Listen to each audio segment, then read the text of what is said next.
আসসালামু আলাইকুম। আমি ডাক্তার রাবেয়া সুলতানা। আমি আজকে পুরাতন আমাশয় এবং রক্ত আমাশয় রোগের চিকিৎসায় কিছু হোমিওপ্যাথিক মেডিসিন নিয়ে আলোচনা করব। প্রথমে পুরাতন আমাশয় রোগের চিকিৎসায় কিছু মেডিসিন নিয়ে আলোচনা করব।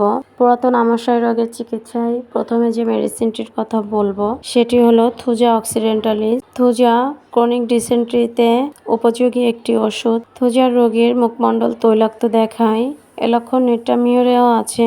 সাধারণত মোটা, কৃষ্ণবর্ণ, প্রমেহ প্রবণ ও শ্লেষ্মা প্রধান ধাতুগ্রস্ত ব্যক্তিদের পুরাতন আমাশয় রোগে বিশেষ কার্যকরী একটি ওষুধ থুজা অনেম। একমাত্রা করে প্রতিদিন সকালে খালি পেটে 4 থেকে 5 দিন সেবনের পর 15 থেকে 20 দিন ব্যবধানে থুজা উচ্চ শক্তি 2 থেকে 1 মাত্রা প্রয়োগে রোগী আরোগ্য লাভ করে। পুরাতন আমাশয় রোগের চিকিৎসায় দ্বিতীয় নম্বরে যে মেডিসিনটির কথা বলবো সেটি হলো নাক্স ভূমিকা এবং আমলকি মাদার। পুরাতন আমাশয়ের সাথে অম্ল অজীর্ণ রোগ থাকলে বাহের পরিমাণ অতি অল্প, মলের সঙ্গে কখনো রক্ত মিশ্রিত আম, কখনো শুধু সাদা আম থাকে।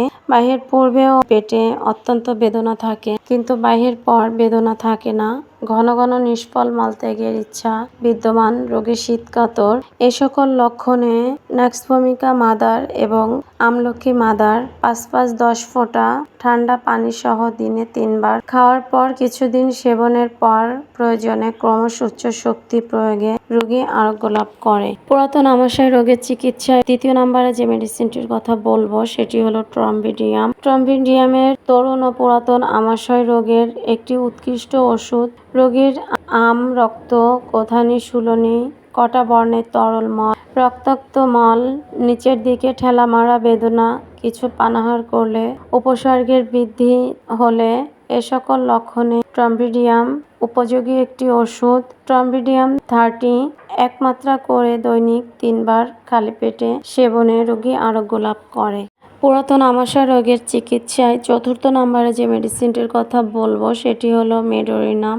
মেডোরিনামের রোগীর বংশগত অর্থাৎ পিতামাতা থেকে অর্জিত এবং প্রমেহ রোগগ্রস্ত ব্যক্তিদের পুরাতন আমাশয় বা অন্য যে কোনো রোগে একটি উৎকৃষ্ট ওষুধ। রোগীর হাতে পায়ে অত্যন্ত জ্বালা থাকে, ঠান্ডা জলে বা বাতাসে উপশম হলে, প্রমেহ সকল প্রকার যেমন পুরাতন সন্ধিবাত, সর্বাঙ্গে বাত ও স্নায়ুশূল, ক্ষুদ্র ক্ষুদ্র সন্ধিবাতে খুবই উপযোগী একটি ওষুধ মেডোরিনাম। মেডোরিনাম অনেম 1 মাত্রা করে সপ্তাহে 3 দিন প্রয়োগের পর 15 থেকে 20 দিনের ব্যবধানে 10 শক্তি 2 মাত্রা প্রয়োগে পুরাতন রোগে আরও উচ্চ শক্তি প্রয়োগ করা যায়। পাশাপাশি বায়োকেমিক মেডিসিন ক্যালকেরিয়া সালফ ক্যালিমিওর রোগীর শ্লেষ্মা অথবা রক্ত মিশ্রিত শ্লেষ্মা নিঃসরণে মহা ওষুধ বললেও ভুল হবে না। পুরাতন বিশেষত অন্ত্রে ক্ষত হলে বিশেষ উপযোগী ওষুধ। ঘন ঘন মলত্যাগের ইচ্ছা সহ অল্প পরিমাণে মলত্যাগ এ লক্ষণ নাক্স ভূমিকাতেও আছে এবং পুজময় পিচ্ছিল মল। সেবনবিধি 4-4-8 ট্যাবলেট উষ্ণ গরম পানি সহ দিনে 2 থেকে 3 বার কয়েক মাত্রা প্রয়োগে প্রয়োজনে 30x শক্তি প্রয়োগ করা যায়। রক্ত আমাশয় রোগের চিকিৎসায় প্রথমে যে মেডিসিনের কথা বলবো সে মেডিসিন হলো আর্জেনাইট বা ক্যালকেরিয়া ফস। ওষুধ 2টি অ্যান্টেরোক্লোরাইটিস রোগে উপযোগী। অত্যন্ত জীর্ণশীর্ণ, চোপসানো মুখ, কঠোরাগত চোখ এবং অবয়ব বৃদ্ধের মতো শৈল্যিক ঝিল্লিতে প্রদাহ হলে, তীক্ষ্ণ বেদনা থাকলে, শ্লেষ্মা পুজ মিশ্রিত মল নির্গত হয়, বায়ু নিঃসরণ সহ বাহ্যের স্বল্পতা, রক্ত আমাশা, গণ্ডমালা ধাতুগ্রস্ত ব্যক্তিদের ক্ষেত্রে বিশেষ কার্যকরী ওষুধ আর্জেনাইট বা ক্যালকেরিয়া ফস 12x 1 মাত্রা করে দিনে 2 বার কয়েক মাত্রা সেবনের পর প্রয়োজনে 1m 10m বা আরও উচ্চ শক্তিও প্রয়োগ করা যায়। রক্ত আমাশয় রোগের চিকিৎসায় দ্বিতীয় নম্বরে যে মেডিসিনের কথা বলবো সেটি হলো মার্কর। মার্করের রোগীর মল রক্ত মিশ্রিত অথবা শুধু টাটকা রক্ত, কখনো আম মিশ্রিত, হলদে বা সবুজ রঙের মল, বাহে বেগ ও কোথানি বিদ্যমান এবং সব সময় পেটে ব্যথা থাকলে মার্কর 30x মার্কর 30 শক্তি একমাত্রা করে দিনে 3 বার কিছুদিন সেবনের পর পুরাতন রোগে 200 অনেম শক্তি প্রয়োগ করা যায়। রক্ত আমাশয় রোগের চিকিৎসায় 3 নম্বরে যে মেডিসিনের কথা বলবো সেটি হলো মার্কসল বা অ্যালো।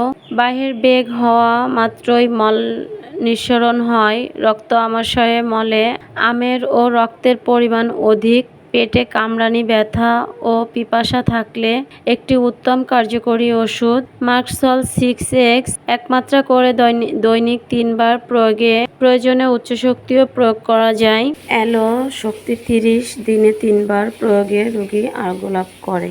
আপনারা যারা এ সকল রোগে ভুগছেন তারা হোমিওপ্যাথিক চিকিৎসা নিতে পারেন। হোমিওপ্যাথিক চিকিৎসার মাধ্যমে অতি দ্রুত সময়ের মধ্যে সুস্থতা লাভ করতে পারেন। আপনারা যারা হোমিওপ্যাথিক চিকিৎসা নিতে চান তারা আমার চেম্বারে আসতে পারেন। চেম্বারের নাম উৎস হোমিও হল, গল্লামারি, খুলনা। সবাই সুস্থ থাকুন, ভালো থাকুন, হোমিওপ্যাথিক চিকিৎসা নিন। ধন্যবাদ সবাইকে।